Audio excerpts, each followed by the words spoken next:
En parlant de cette amitié entre Mam El Hadji Rawhan Ngom et Mam Seydi El Hadji Malick Sy, est une très belle satisfaction qui me donne beaucoup de courage, beaucoup de l'espoir.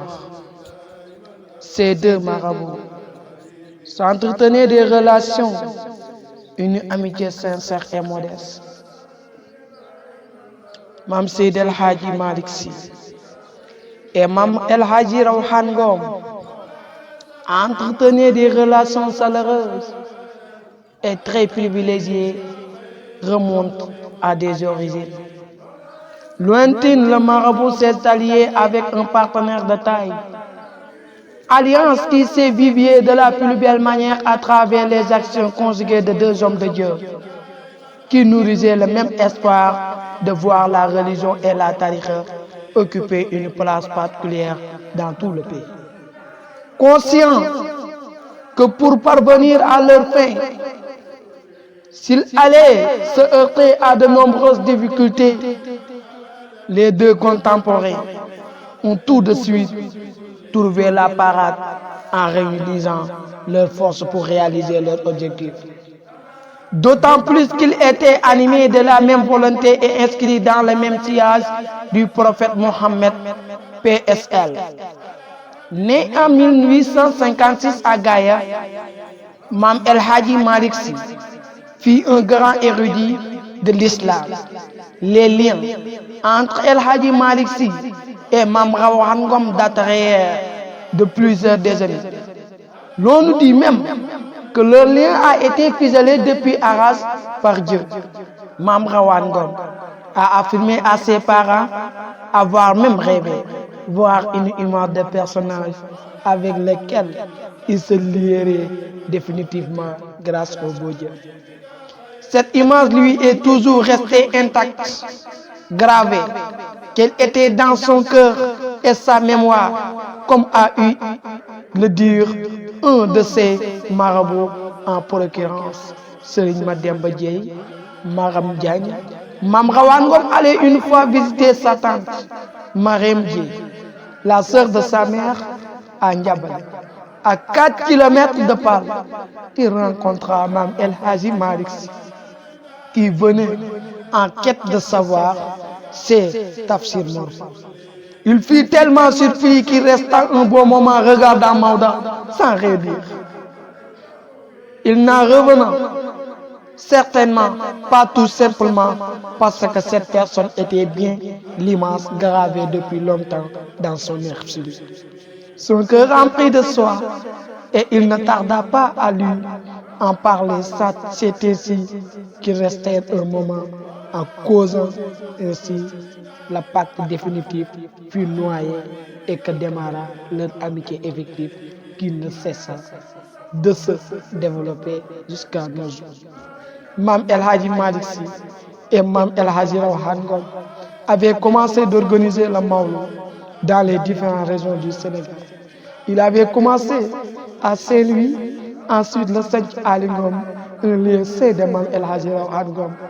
et enfin à la ville sainte de Tivaouane de 1902, avant que Mam El Hadji Rawhan Ngom avait commencé à parler en 1910. Ces deux marabouts s'entretiennent toujours les mêmes relations, c'est-à-dire la continuité à travers leurs fils et leurs neveux.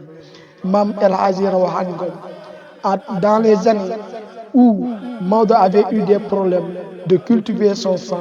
Mam El Hadji Rawhan Ngom a pris tous ses talibés pour aller aider Maodo à Diacksao. C'est dans ce jour que Maodo avait dit Rawhan sera toujours devant. Mission accomplie pour Mam Rawhan Ngom et Mam El Hadji Malick Sy pour leur amitié sincère et leur mission sur les pas vers Allah. Merci beaucoup. Que Dieu vous accueille dans son paradis. Mam El Hadji Rawhan Ngom et Mam Seydi El Hadji Malick Sy. Oh, wax ci diggante ñaari xarit yi di Mam Seydi El Hadji Malick Sy ak Mam El Hadji Rawhan Ngom doon na lu may neex, lu may yokku doole, luy sedd sama xol. ñaar ñi amoon nañu ay diggante yu ratax diggante yu dëgër diggante bu wóor maam El Hadji Malick et maam El Hadji Rawane Ngom amoon nañu relation yu neex relation yu baax relation yu dëggu waaw ñaar ñi dañu doon ñoo xamante ni boo leen gisee da ngay naan benn lan ñu booloo woon doon benn àndandoo di dund daa di bokk lépp oh ñaari nitu yàlla yi ñoo nuroo lim doon dunde ñoo bokkoon espoir ngir l'islam ak tarixa cheikh jëm sa kaw amoon nañu place bu ñëpp ràññee si mib réew amoon nañu dal bam ñoom ñaar ñu dem ba xam ni lii jot na ñu daal di daje daal di jàkkoonteel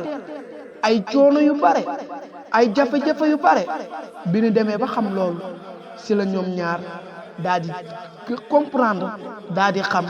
daal di àndandoo doon benn boole seen doole boole seen kàttan ngir xeex li nga xamante ni moo di ñiy tuutal l'islam pour l'islam jëm sa kaw wala topp si tànk ki nga xamante ni mooy Seydina Muhammad sallallahu alayhi wa sallam maam El Hadji Malick Sy gannaaw bu mu juddoo 1856 sa gaaya maam El Hadji Malick Sy doonoon na ku ñëpp ràññee si l'islam moog maam Seydal Hadji Malick maam Seydal Hadji Rawane nag am seen ànd yàgg na dem na ba nit ñi naan est-ce que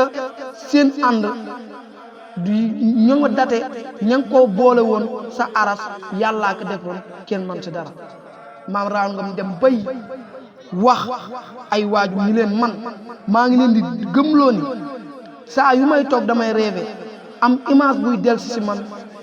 ngir jëmm ji nga xamante ni mooy maam Seydal Hadji Malick Sy li may yàlla booleeg moom image bi nee na toujours day ñëw si kanamam toujours mi ngi nekk si xolam te du si daj maam Seydal Hadji Rawane Ngom kii gore ñoom ñaar di dem di ànd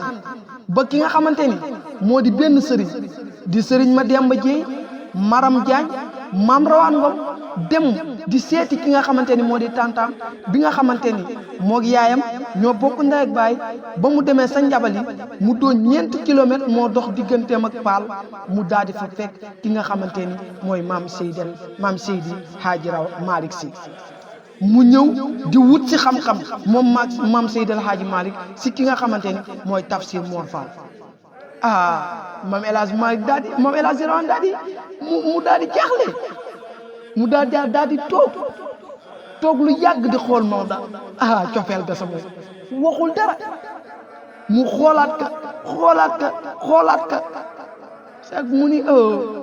lii may gis dama ko def sama xol yàgg na mi ngi sama esprit mi ngi sama xel xolam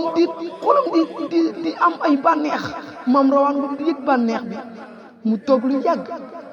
mu daal ko xool si la ko wax ni ko jot na nag El Hadji Malick Sy définitivement mu ni ko jot na ndeysaan maag yow suñu cofeel gën a yokk foofu la ñoom ñaar daal di gën a yokk cofeel bi daal di commencé gën a am ba ñu jógee foofu nag si la ñu commencé organiser gàmm si ay at yu bëri commencé nañ ko sandal jóge fa dem sanc Ali Ngom te sanc Ali Ngom wax maam Rawane Ngom wax waa Paal wax Seydi Hadji Rawane Ngom bañ fa jógee ñu dem Tivaouane ko wax maam Seydal Hadji Malick Sy en 1910 nag si la ñu ko daal di commencé Paal si bu maam Seydal Hadji Rawane Ngom ñoom ñaar seen diggante gën a ratax di gën a neex di gën a neex di gën a neex ndaxte boo demee si benn jamono maam El Hadji Malick bay toolam di waaj booy amul ñu ko jàppale am jafe-jafe mu yónnee Paal wax maam Seydal Hadji Rawane maam Seydal Hadji Rawane dafa bàyyi toolam fii daal di dem jël njaboot yëpp yóbbu jak saaw daal di toppatoo toolu El Hadji Malick Sy ba tool yëpp pare mu doog am ñibbi si Paal moo taxoon maam Seydal Hadji Malick Sy naan ka Rawane raw na leen wallahi Rawane raw na leen góor gu goree ngi góor gu goree ngi góor gu goree ngi borom ñetti jumaay borom màkk ñetti yoon borom kaamilu fajar borom wóllëre gi mu topp si maam Seydi Hadji Malick Sy moo tax mu bind ay téere ñu ne ko sa wóllëre ga Seydi Hadji Malick Sy bind na ay téere maam rawaan gas lu kàmb jël téere teg sa dagg guy teg sa ni bëgguma ëllëg ma génn àdduna sama jabar di ko suuf waaye nag neewoon na li ma séq ak El Hadji Malick Sy nagam moom waxu ko ba génn àdduna man El Hadji ra wax na ko même bu ñu doon dagg sama yaram deret di naaj muy tóoru ma koy gis du tax ma wax ma man ak El Hadji Malick Sy du ñu séq jërëjëf seen liggéey mat na si yàlla seen liggéey mat na si seen xale yal na leen yàlla xare àjjana te taas ñu seen barke ñu ngi leen di jégalu di wax rek ni ab ndaw lañu dañuy def woon recherche yàlla def lii lañ leen indil si diggante maam Rawaan Ngom ak maam El Hadji Malick Sy